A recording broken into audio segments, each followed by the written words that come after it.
queremos darle la más cordial bienvenida a la doctora Jimena Garzón. El tema y la ponencia que vamos a tener, buenas prácticas en la escritura de documentos científicos. La doctora Garzón de la Facultad de Salud Pública de la Universidad del Sur de Florida, Tampa, Florida, Estados Unidos, en salud ambiental y ocupacional. Facultad de Salud Pública de la Universidad del Sur de Florida, en Tampa, como directora de Filosofía, Salud Ambiental y Ocupacional. Universidad del Sur de Florida, certificado de posgrado en conceptos de herramientas de epidemiología, salud pública. Universidad Tecnológica Equinoccial, Quito, maestría en prevención de riesgos laborales. Universidad Central del Ecuador, Quito, Pichincha, doctor en Medicina y Cirugía, Facultad de Ciencias Médicas. Universidad Central del Ecuador, profesora de Metodología de Investigación, posgrado en Medicina Familiar. Universidad Central del Ecuador, profesora de Epidemiología y también en el Instituto Ecuatoriano de Seguridad Social, subdirectora de Docencia e Investigación. Instituto Ecuatoriano de Seguridad Social, subdirectora técnica médica. Eso es una pequeña sinopsis, nada más. Muchas gracias, recibámosle con un fuerte aplauso y aprovechemos. Bienvenido.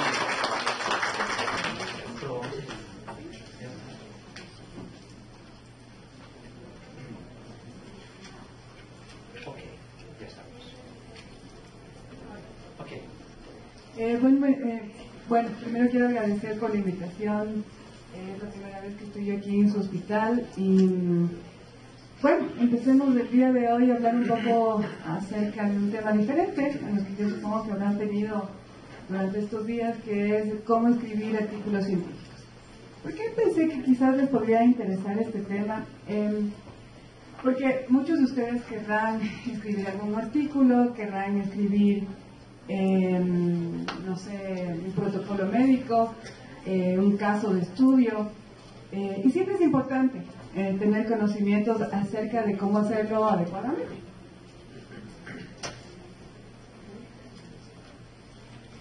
Entonces, ¿qué es lo que primero nosotros tenemos que hacer cuando iniciamos nuestra propuesta de investigación? Primero tenemos que iniciar por los elementos más básicos en el proceso de la escritura. Tenemos que determinar cuál es la pregunta más apropiada que tenemos que realizar. ¿Cuál es el mejor lugar para encontrar nuestra respuesta?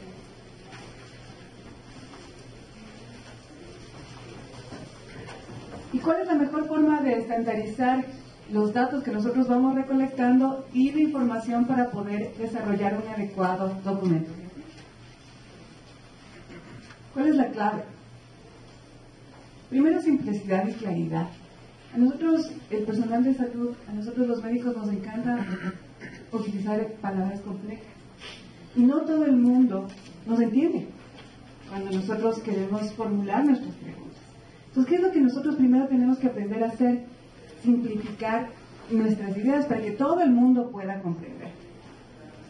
Tenemos que ser súper claros cuando nosotros planteemos nuestra pregunta o nuestra hipótesis de investigación.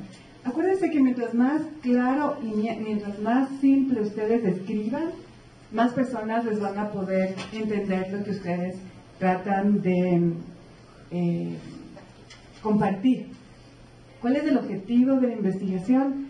El objetivo de la investigación es comunicar las ideas que a ustedes se les ha ocurrido. ¿Qué sacamos si nosotros escribimos o tenemos una idea brillante y nadie nos entiende? ¿No es cierto? Entonces lo mejor que podemos hacer para poder socializar nuestras ideas es hacerlo de forma clara.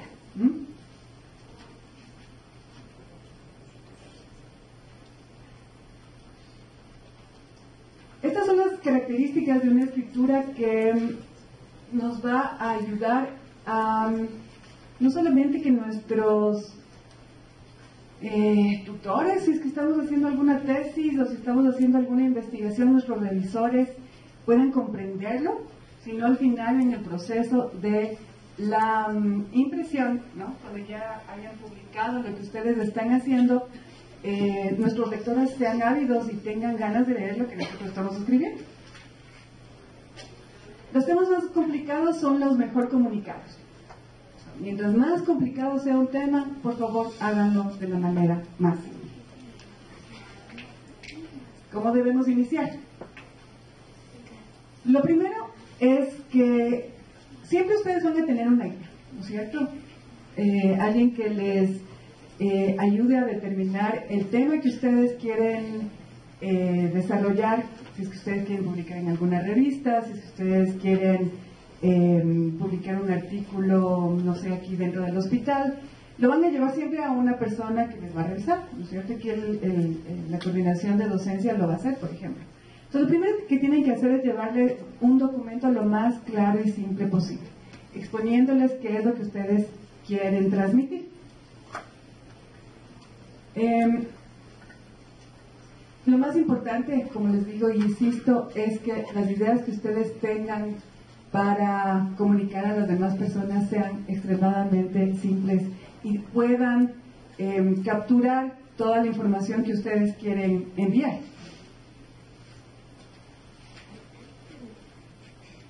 Acuérdense que cuando uno escribe un artículo científico, un paper, no sé, un reporte de caso,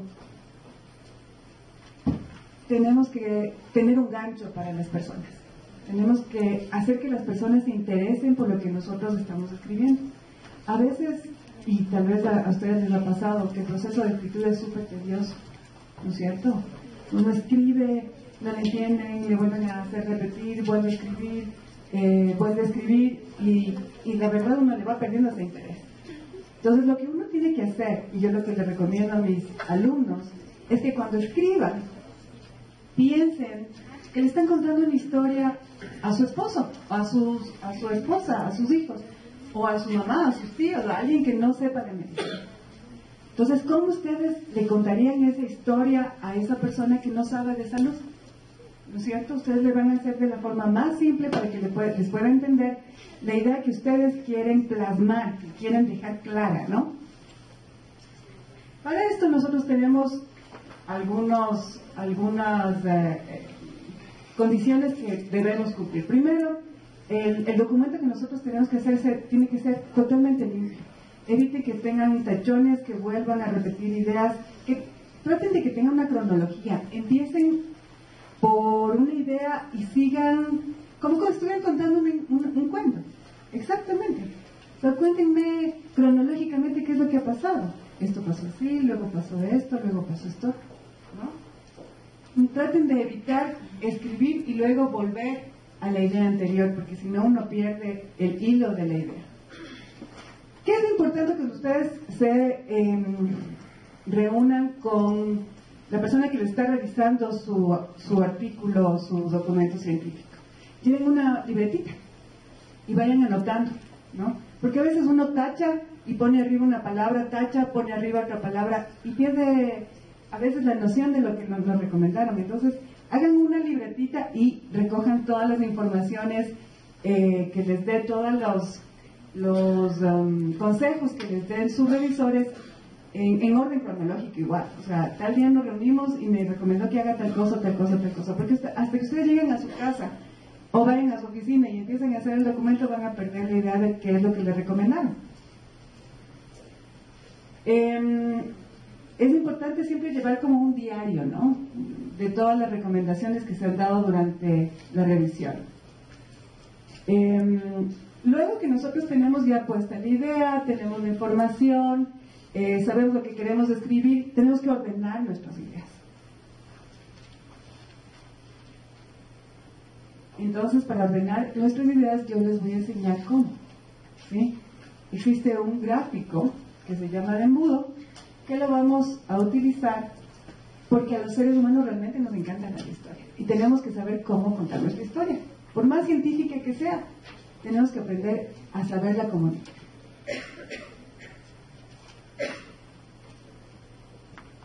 Entonces, lo primero que utilizamos es la parte superior del gráfico, que es el porqué. Así van a ustedes poder organizar sus ideas. Primero, ¿por qué? ¿Por qué? ¿Por qué vale la pena lo que ustedes quieren investigar? ¿Por qué vale la pena lo que ustedes quieren escribir? Y plásmenlo, o sea, escriban, ¿por qué? Yo creo que esta es una súper buena idea, ¿por qué? Luego, de ese por qué, háganse preguntas. Acuérdense que existen varios tipos de diseños epidemiológicos, ¿no? Existen diseños analíticos, existen diseños descriptivos de observacionales. Dentro de los analíticos, ustedes van a tener los estudios de corte transversal, van a tener los de corte retrospectivo, los de corte perspectivo. En los que son descriptivos solamente van a tener los casos, los reportes de casos, o sea, son todos los tipos de estudios que nosotros podemos escribir, están abarcados en esa clasificación. Cuando nosotros vamos a hacer estudios observacionales, descriptivos, solamente hacemos, no solamente, para mí al menos me parece súper complicado, hacer preguntas de investigación. Entonces, ¿qué es lo que yo me estoy preguntando? ¿Qué es lo que me quiero contestar? Y cuando son estudios analíticos, vamos a encontrar asociaciones, vamos a buscar asociaciones. Ahí nosotros nos planteamos hipótesis de investigación, ¿sí? Ahí sí vamos a analizar si es que existe una asociación entre una variable dependiente y una variable independiente. Vamos a hacer un análisis estadístico, vamos a determinar si es que esa asociación es válida estadísticamente o no. Pero si nosotros vamos a hacer un estudio descriptivo, por ejemplo, un estudio de corte transversal, o un reporte de caso, vamos a hacernos preguntas, no vamos a utilizar hipótesis, ¿sí? Y esa pregunta tiene que estar bien planteada. En esta parte del desarrollo del documento es cuando ustedes tienen que hacerse exactamente esa pregunta. ¿Qué es lo que yo me quiero contestar? ¿Qué duda quiero yo saldar? ¿Qué es importante? Que cuando ustedes hagan esto, si determinan que es una hipótesis, tengan que saber cómo medirla. Porque el momento que ustedes escriben maravillas en el porqué, escriben maravillas en las preguntas de investigación y no saben cómo medirlas, si es que hay que medirlas, se metieron en un lío terrible. Primero uno tiene que determinar cómo va a contestar la pregunta que se está haciendo, ¿sí? Y si es que no saben cómo contestar esa pregunta, mejor no nos metamos en líos. Es una buena recomendación. Y entonces, luego que ya tenemos en las preguntas de investigación, determinamos cuáles son nuestras variables, ¿no es cierto? ¿Cuál es nuestra variable dependiente? ¿Cuál es nuestra variable independiente? La variable dependiente se llama efecto, que es el efecto que nosotros queremos buscar. La variable independiente, ¿cuáles son las exposiciones que nosotros estamos estudiando? ¿Sí? Vamos a buscar ¿solo les vamos a describir a las variables? Quizás solamente les vamos a describir a las circunstancias que nosotros estamos estudiando. Si es que nosotros vamos a determinar que existe una asociación, como les dije, entre la exposición y el efecto, ¿cuál es el tipo de análisis que vamos a utilizar? ¿Qué análisis estadístico vamos a utilizar? ¿Vamos a hacer solamente una descripción de datos? ¿Vamos a utilizar solamente prevalencias? ¿Vamos a describir incidencias, porcentajes, medias, dependiendo del tipo de variable, medianas, desviaciones de estándar? Esos son datos descriptivos, yo estoy buscando asociación. Y es importante que ustedes sepan que cuando hagan un estudio científico, por más que sea observacional, descriptivo, ustedes tienen que describir la población que están estudiando. El número de la población, las distribuciones con porcentajes, proporciones, desviaciones de estándar, si son variables lineares, ¿sí? Pero siempre describan bien la población, a menos que sea un meramente descriptivo y ustedes quieran conversarnos y contarnos una historia de qué es lo que pasó en alguna cosa. O sea, un estudio literalmente solamente descriptivo. Y luego vamos a determinar cuáles son los resultados. ¿Y cuál es la significancia? Entonces, si ustedes se dan cuenta en este diagrama de embudo, empezamos por algo súper importante que es ¿por qué? ¿Por qué quiero yo hacer este estudio? ¿Por qué es tan importante?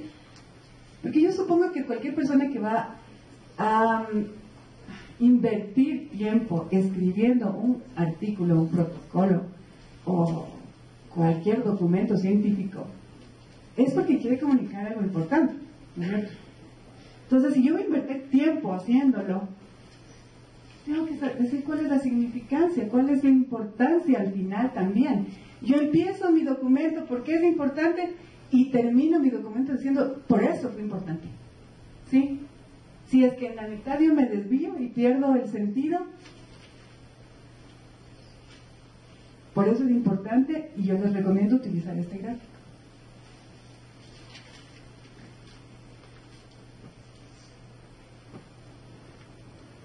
Bueno, aquí ya les conté un poco acerca del por qué, entonces, por qué este estudio es tan importante. Me van a contar ustedes la historia. Cuando escriban, ojalá que les venga yo algún rato en la mente, me viene de amarillo para que se acuerden de mí. Entonces, acuérdense siempre, la doctora Garzón, creo que se llamaba Garzón, pero tenía un vestido amarillo. Nos dijo por qué es importante, ¿no? Entonces, voy a decir por qué es importante y por qué tiene que ser realizado ese estudio. ¿Qué es lo que usted quiere saber? ¿Cuáles son las preguntas, no? Entonces aquí les puse cuál es la historia del estudio, por qué es importante que este estudio y por qué es necesario hacerlo, cuáles son sus preguntas de investigación. Haga un listado de las preguntas de investigación o de sus hipótesis. A nosotros, cuando estamos escribiendo, tenemos una idea brillante. Yo tengo un montón de ideas. A mí se me ocurren a cada rato ideas. El otro día estaba en una conferencia acerca de editores de revistas científicas, ¿no? Una reunión de editores, y uno de los conferencistas decía, a veces cuando tiene una idea brillante, a veces pasa en realidad a la mitad de la noche o una madrugada, y hasta despertarnos al día siguiente porque decimos, qué pereza anotar ahorita, se me olvidó, y ya no me acuerdo la idea brillante que tenía. Entonces, él recomendaba que uno tiene que tener una libretita. Yo utilizo el celular porque la verdad es que no soy muy buena con los papeles. Entonces, de rato que tengo una idea, cojo y pin, pin, escribo en mi celular para acordarme qué es lo que se me ocurrió ese rato. Y de ahí, claro, ya empiezo con todo este proceso sistemático que es de la escritura de los documentos.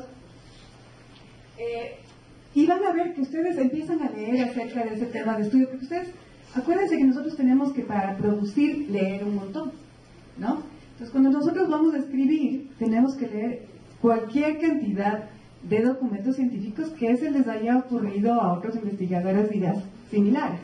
O sea, alguien tuvo una idea similar, yo busco en el internet, ya les voy a enseñar cómo, para encontrar información acerca de esa idea que a mí se me ocurre que es súper buena. Y de ahí me van surgiendo nuevas ideas, ¿no? Y yo voy anotando todas las ideas que a ustedes se les ocurran. Siempre tienen que tener una hipótesis o una pregunta principal, ¿sí? Eso es importante. O sea, no pueden tener la misma jerarquía en un estudio o en un documento científico. Cada una de las ideas que a ustedes se les vaya ocurriendo tiene que ser en jerarquía. ¿Cuál es la pregunta principal? Y de ahí van las otras preguntas, ¿sí? Pero siempre anótense, porque ustedes son los que van a decidir en qué orden las van a contestar.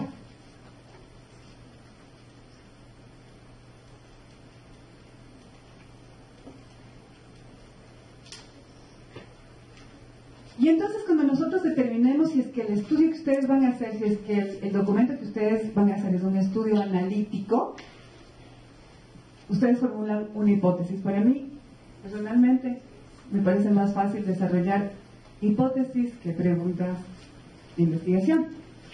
¿Qué hacen ustedes cuando van a hacer una hipótesis? Ponen cuál es el efecto que ustedes están buscando y del efecto cuáles son las exposiciones que ustedes creen que van a estar asociadas a ese efecto. O sea, cuál es la enfermedad, cuál es la patología y cuáles son las exposiciones que ustedes creen que están asociadas a esa patología. ¿Sí? Entonces de ahí formulan ustedes la hipótesis. Está asociada tal exposición con tal enfermedad, ¿no es cierto? Y obviamente van a tener que buscar cuáles son las variables que van a modificar ese efecto, ¿sí? Una vez que tengan planteada la hipótesis, ustedes determinan qué tipo de análisis van a utilizar. Pero para poderlo hacer, es recomendable hacer un diagrama de la asociación entre las variables. Entonces, porque no es fácil, ¿verdad? Yo les estoy explicando esto y claro, suena claro, pero el rato que uno lo pone en papel es complicado determinar cuál es la variable dependiente y cuáles son las variables independientes. ¿Y cuál es la variable independiente que yo estoy estudiando? Por ejemplo, yo estoy estudiando el efecto de hipertensión arterial. Y la variable independiente es nivel de plomo en sangre. ¿Sí? Esa es mi pregunta de estudio. Niveles elevados de plomo en sangre están asociados a hipertensión arterial. Esa es mi pregunta, ¿no es cierto? Pero después se me ocurre, lo que pasa es que el plomo se guarda dentro de los huesos. Entonces, cuando uno fue chiquito y andaba en la casa, ya se murió, y andaba en la casa de la abuelita, acuérdense que los guaguas gatean por todas partes, ¿no es cierto? Y se andan comiendo, se lavan las manos si quieren, entonces ese polvo que salen de las paredes, los niños se comen, ¿no es cierto? Y la pintura que existía antes estaba llena de plomo. Eso por una parte. Segundo, las tuberías eran de plomo. Gracias. Además de eso, la cantidad de plomo que tenía la gasolina. Pues a mí que me gusta correr, que voy por todo Quito, y encima que cuando uno corre mete más volumen de aire, ¿no es cierto? Y se contamina más porque los pulmones tienen un área de absorción gigante. Entonces yo tengo un montoncísimo de plomo dentro de mi sangre, ¿no es cierto? Entonces, ¿qué pasa?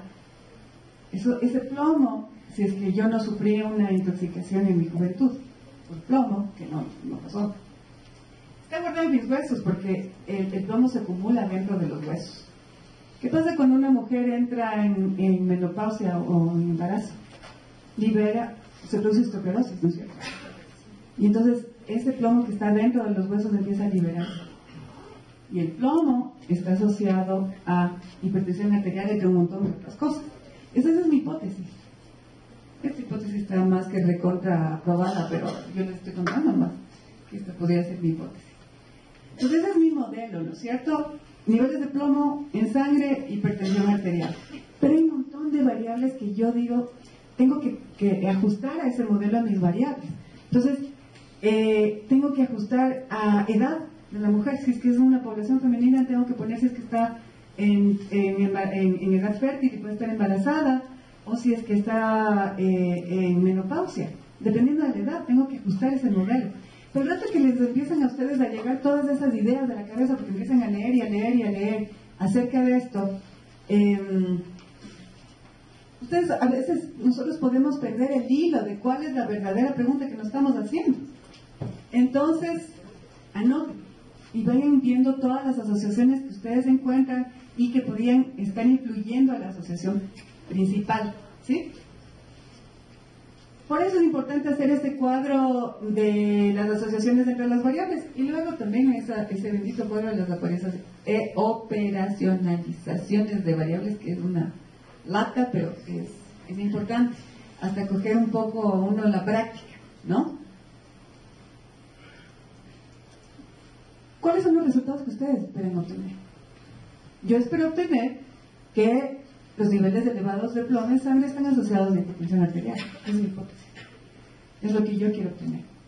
Eso es lo que ustedes tienen que plantearse. ¿Esa es su hipótesis? ¿Esos son los resultados que ustedes quieren obtener? ¿Cuáles son los métodos que van a utilizar para medir esa asociación? En ciencia, lastimosamente, jóvenes, quiero decirles que nada que no está probado matemáticamente no existe. Entonces, ustedes pueden pensar maravillas, que si no es estadísticamente significante, no probaron. No está comprobado, no sirve. ¿Cómo van a medir eso? Entonces hay que medirlo matemáticamente. Existen sistemas de análisis de datos estadísticos para determinar asociaciones. Ustedes tienen que determinar qué tipo de modelo, junto con el bioestadístico con el que estén trabajando, o con la persona que les esté guiando en su estudio, ¿sí? Bueno, si son protocolos médicos, ustedes no van a tener hipótesis, obviamente, ¿no? Esto es para casos de investigación. Si son estudios, como les digo, observacionales, simplemente descriptivos, tampoco van a buscar asociaciones. Pero si es que ya se plantean hipótesis de asociación, tienen que saber cómo medir, ¿sí?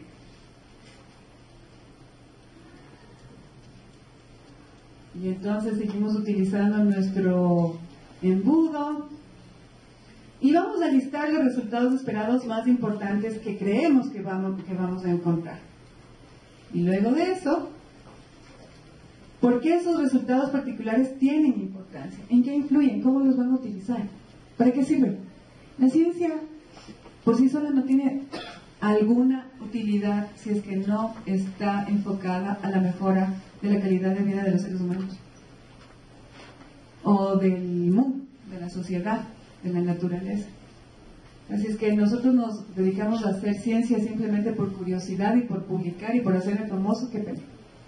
Porque no sirve de nada.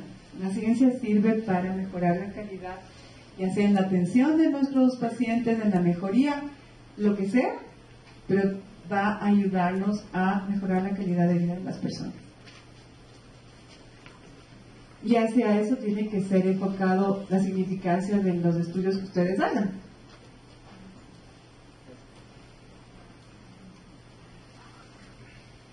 ¿Por qué importan esos resultados? ¿Para qué? ¿Qué información nos dará el seguir adelante? Acuérdense que muchos de los estudios que nosotros hagamos van a ser estudios piloto. No se ha hecho muchos estudios científicos en el Ecuador, no, la verdad es que no tenemos muchos, peor en medicina. Entonces yo sí les animo a escribir y a tener ideas. No tenemos datos, entonces hay que recolectar bases de datos. Como nosotros no tenemos datos suficientes, no tenemos estudios hechos, luego se nos simplifica un poquito, porque no vamos a tener que hacer cálculos muestrales para que nuestros estudios tengan una significancia exacta. Vamos a hacer estudios piloto, porque es la primera vez que se van a desarrollar en nuestra población. Y ahí nos libramos de la carga terrible que es hacer un cálculo muestral. ¿Sí? Y esos estudios pilotos van a ser la base para que otras personas que tengan preguntas parecidas utilicen sus datos para poder desarrollar ahí sí estudios más importantes de más peso matemático, no más importantes por su significancia de contenido, sino que pueden ser ahí sí más significantes estadísticamente porque pueden tener muestras más grandes. Si les hablo medio raro y no me entienden, me avisan, ¿no? Y entonces, ¡yupi! ¡Qué maravilla! Todo lo que les acabo de decir se puede hacer en una página. No es necesario escribir 15 hojas. Todo se puede hacer en una sola página. Y bueno, ¿cuándo son más apropiadas las preguntas que las hipótesis? Se hacen preguntas cuando la investigación es exploratoria, como les dije, solamente cuando los estudios son cualitativos, o sea, observacionales descriptivos, y queremos describir una población o algún suceso que ha pasado. El investigador debe indicar por medio de preguntas específicas el problema. O sea, ¿cuál es el problema de los estudios descriptivos? Al menos a mí me pesan tanto porque los estudios analíticos, por ser analíticos y por tener una significancia matemática, son publicables. Entonces, ustedes mandan un estudio a una revista que tenga una asociación entre una variable dependiente y una dependiente, que se van a publicar. De ley. Aquí al menos, no. Afuera es un poco más complicado, no tiene que tener un proceso más complicado, pero aquí sí, porque no se han hecho muchos estudios de esos. Entonces, uno, con un estudio analítico es más fácil, aumenta la probabilidad de que a uno le publique. ¿Qué pasa con los estudios descriptivos, los cualitativos, que son simplemente observacionales? Ustedes tienen que ser súper buenos para describir lo que está pasando, lo que ustedes quieren transmitir para que hagan interesante su publicación, que merezca la pena su publicación. ¿Sí? Entonces, eso tiene que tomar súper en cuenta. Yo creo que todos los que estamos aquí queremos publicar, ¿sí o no? Queremos publicar. Y entonces, a ustedes les han llegado a sus oídos que si ustedes hacen descripción de casos, no les van a publicar. Porque las revistas indexadas, incluso la que tenemos aquí en el Ecuador, están tan llenos de reportes de casos que no, o sea, dicen, vean, no, ni mande. Porque tenemos un montón de reportes de casos, entonces sí, qué chévere, fue súper interesante que haber encontrado un clavo en el colon, pero no le vamos a publicar. O quizás sí, porque sí era un caso bien raro, rarísimo. Entonces publica. Pero cuando ustedes hacen la descripción de una población o de una circunstancia, tienen que ser extremadamente buenos diciendo por qué vale la pena publicar. Entonces eso reduce el porcentaje de probabilidades de que les publiquen, pero ya les digo, o sea, si es que es un caso así bien raro, capaz.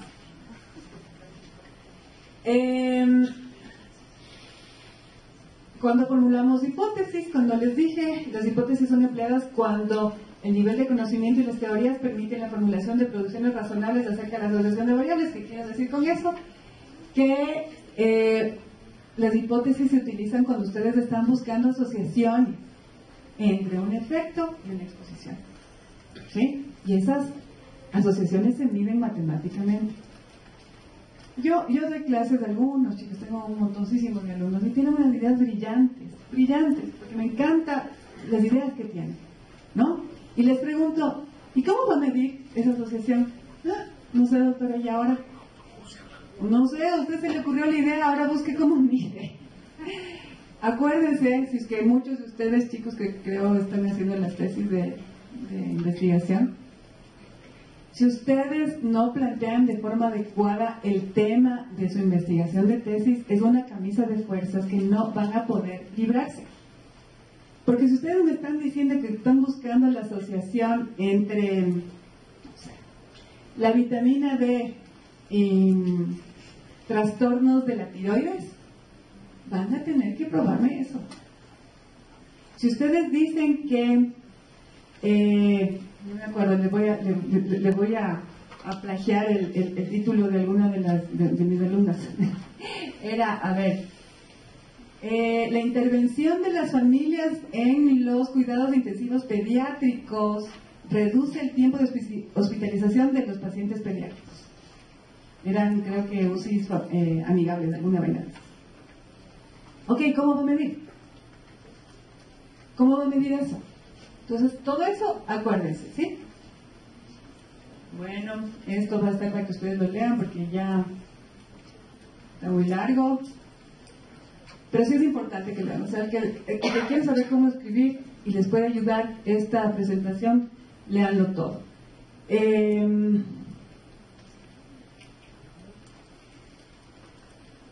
Me quiero ir un rato a lo del plagio.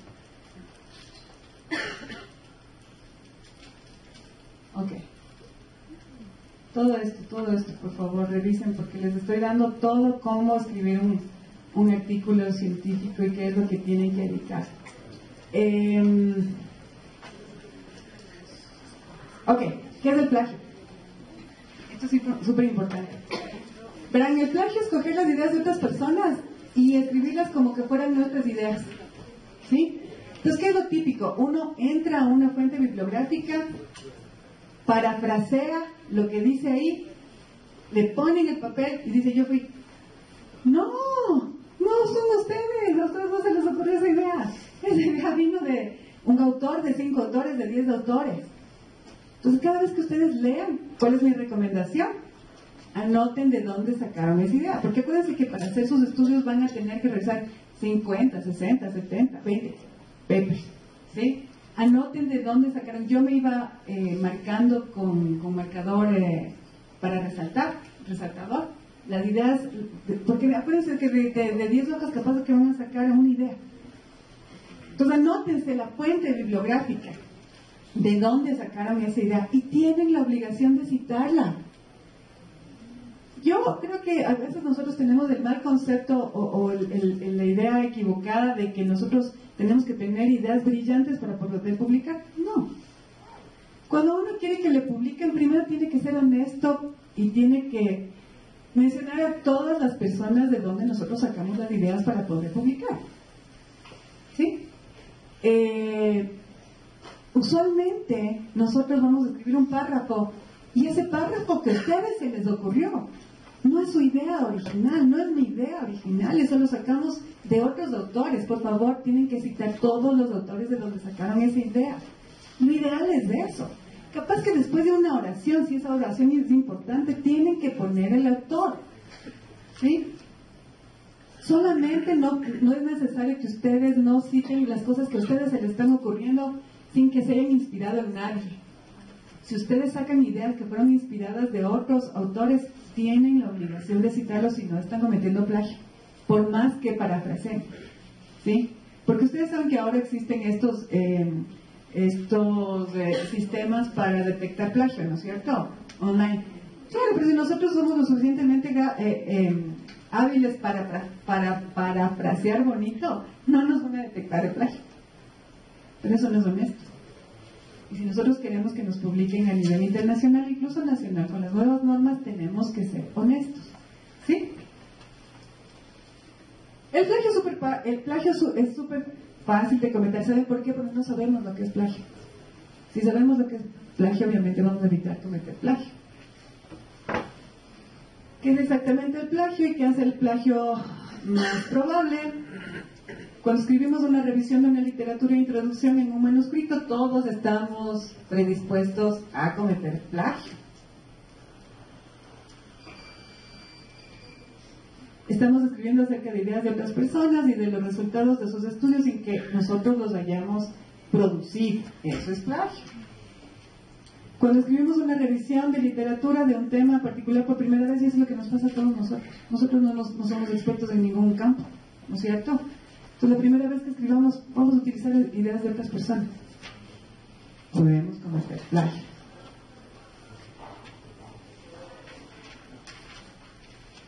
Si es que nosotros no aportamos con nuestras ideas, si no son generadas por nosotros, tenemos que citar las fuentes. ¿Sí? En la organización de nuestro artículo también podemos cometer plagio. Podemos coger un artículo de una persona que nos gusta y es clara y utilizamos esa misma forma de organización, la utilizamos para nuestro beneficio y no lo estamos citando. Eso es plagio. Y entonces yo solamente les quiero dar aquí todo bueno. Tomar ideas de otros autores sin citar la fuente bibliográfica es plagio. Tomar palabras de otros autores sin citar la fuente bibliográfica es plagio. Parafrasear a otros autores sin citar la fuente bibliográfica es plagio. Todo esto es plagio. ¿Sí? Se considera además como plagio tomar los temas de otros investigadores para organizar nuestro artículo, citar las ideas de otros investigadores y colocarlas entre comillas, sin la referencia bibliográfica. ¿Cuándo utilizan comillas? Primero, cuando uno escribe un artículo científico, eviten utilizar comillas. Eviten utilizar citas textuales a menos que sea, yo no sé, algo, la ley de la gravedad, que es exactamente así. O sea, así la dijo Einstein, así tiene que ser escrita. ¿Sí me entienden? Si es que es algo que ustedes pueden comprender, digerir y expresarlo como ustedes piensan, eso es lo adecuado. Un escrito científico que tiene muchas comillas y citas textuales no es muy válido. A menos, ya les digo, que esa cita textual sea importante ponerla exactamente así. Copiar y pegar. El bendito copy-paste, ¿no? Que todo el mundo habla. No copy ni pegue, por Dios, les pido. No, eso no se hace. Por más que sea súper importante esa idea, lean y piensen, ¿cómo voy a transportar esta idea que acabo de leer, que es súper complicada? Y le voy a contar a mi hijo de 12 años como que fuera la historia que le voy a contar hoy noche para que duerma. Entonces procesen ustedes. O autoexplíquense. A ver, esto es así. Esto entiendo de esta forma. Expliquen. Y luego mejoren ese párrafo de alguna forma. Yo les puse aquí algunas ideas. Les voy a hablar de esto rapidito. Esto es lo que dice este autor. La alta prevalencia de parejas simultáneas observadas en norteamericanos, negros e hispanos puede contribuir a disparidades raciales en las tasas de HIV entre mujeres norteamericanas. Esto dice Hodder et al., ¿no? Pero Hodder et al. Sacó esta idea de otros autores que se llaman Adimora, Schoenbach y Doherty. Y entonces él busca el soporte de su idea en estos otros autores. ¿Sí? Si nosotros utilizamos citas sexuales, ponemos las comillas y decimos: la alta prevalencia de parejas simultáneas observada en norteamericanos, negros y hispanos pueden contribuir a disparidades raciales en las tasas de HIV entre mujeres norteamericanas. Y ponemos la cita bibliográfica después del párrafo, ¿no es cierto? No existe ninguna razón válida para utilizar las palabras exactas de Hodder, porque ustedes pueden procesar ese párrafo. ¿Sí o no? Yo puedo entender ese párrafo y puedo procesarlo y escribir lo que yo pienso acerca de eso. Sería proceso utilizar el párrafo, ¿no es cierto?, pudiendo tranquilamente digerir. Prácticamente nunca debemos citar con comillas. Entonces, los hombres hispanos y negros de los Estados Unidos, de Norteamérica, tienen una alta tasa de parejas múltiples, lo cual contribuye a elevadas tasas de VIH entre mujeres de las minorías. Entonces aquí cito de donde yo saqué este párrafo, y encima le estoy quitando al pobre Hogarty de la mitad del camino. O sea, cito las fuentes principales.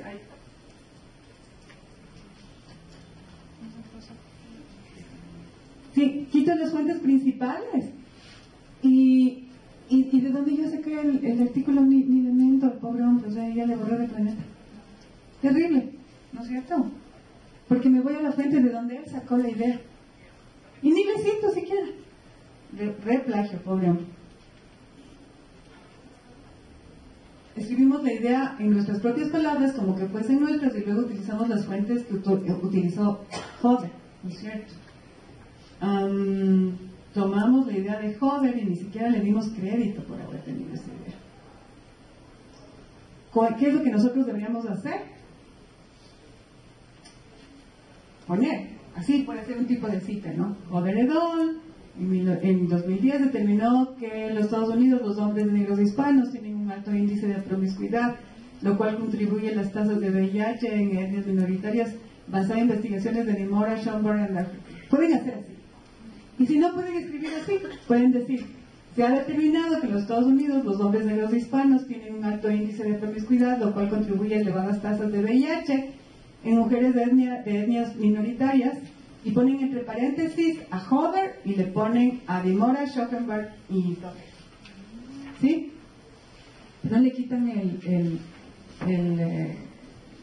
las ideas de nadie. ¿Sí? Aquí hemos parafraseado su idea en nuestras propias palabras y hemos dado a Hodder el doble crédito por su investigación. Podríamos también dar crédito a Dimora por su investigación. Digamos que hemos leído varios artículos y tomado notas y hemos llegado a nuestra propia conclusión sobre el tema. Esto es lo adecuado. Eso es lo adecuado. Poner la cita bibliográfica de todas las personas de donde hemos sacado esa idea. A veces después de un párrafo pueden haber 4 o 5 autores de los que ustedes han sacado esas ideas. ¿Sí? Entonces ustedes deciden qué tipo de estilo bibliográfico van a utilizar. Yo ya no alcancé porque la verdad es que sí estaba medio larga quería compartir con ustedes tantas ideas que tengo. Pero creo que la presentación va a estar disponible para ustedes. Al final de esta presentación yo hice un video en el cual les digo de dónde sacar las fuentes bibliográficas, porque sí es pesado. Estar citando bibliográficamente es pesado, ¿no es cierto? Entonces, y encima a veces es caro y no tenemos ni siquiera las fuentes adecuadas. Entonces yo rápidamente les voy a decir cómo hacer. Ustedes van, ya eso está en el video que les expliqué, van a Google Scholar, busquen el tema que ustedes están buscando o los autores que ustedes están buscando, encuentran los artículos. Google Scholar es completamente gratis. buscan en Google Scholar cuál es el artículo, se bajan el artículo, muchos de esos no se pueden bajar uno solo el abstract porque son pagados. Pero nosotros aquí en el Ecuador tenemos una página que se llama SciHub, que también está en la presentación que les estoy dando. Meten en SciHub el DOI del artículo, se bajan el artículo y le meten dentro de su computadora. Se bajan un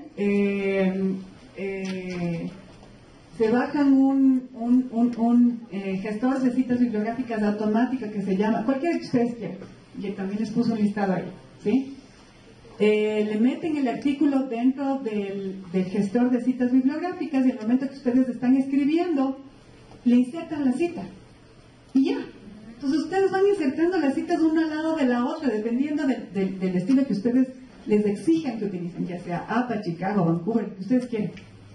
O el que la revista o sus tutores o el coordinador de docencia les exija para los protocolos médicos, ustedes utilizan el estilo que quieran utilizar. Entonces yo les pongo en ese video cómo bajarse sí, no les voy a pasar porque ya no alcanzamos. Son 12 minutos. O sea, si tienen tiempo les paso, si no... Sí. Pero sí, o sea, ¿les van a pasar o no? Sí, sí. Porque sí. Porque es súper fácil. Primero que es gratis.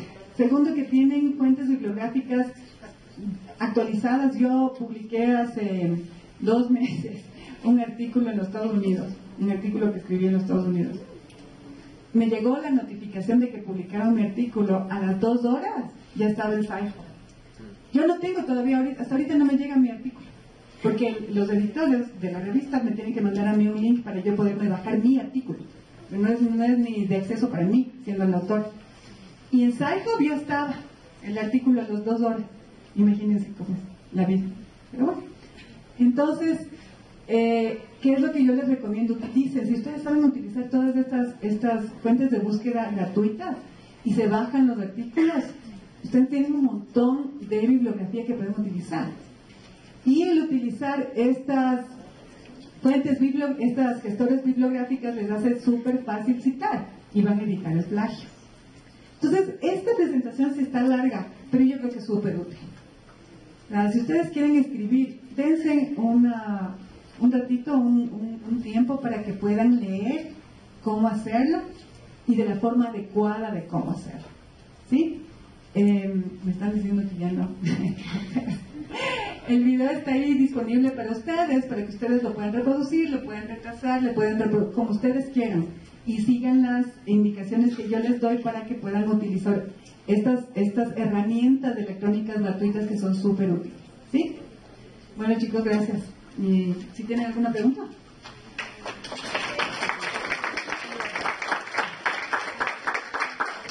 ¿Quieren que les dé un taller? Yo puedo aquí, Aquí hay una pregunta. Ya, una pregunta. Buenos días, doctora. Estuvo muy buena su charla. Como el tema de esta charla, de estas charlas de este día es la seguridad del paciente, uno de los objetivos que nos planteamos en el servicio era la estandarización de una técnica que era operador dependiente. Pero realmente buscamos qué tipo de estudio debíamos hacerlo y nos indicaron que era esta intervención con una capacitación y luego ver qué tanto mejoraron la correlación. No sé si es esa la vía o hay otra forma, porque para estandarización de procedimientos que son operador dependientes. Ajá. A ver, ustedes van a crear, van a estandarizar un proceso.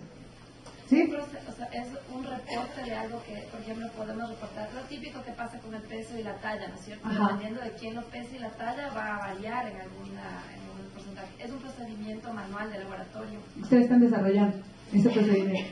Tenemos, o sea, el procedimiento está hecho. Ya. Pero, por ejemplo, si reporto, digamos, por Gista Chalco, él reporta una cosa. Ah, ya. Yo reporto otra. Okay. Entonces queríamos estandarizar para mejorar la calidad de nuestro reporte. Ya.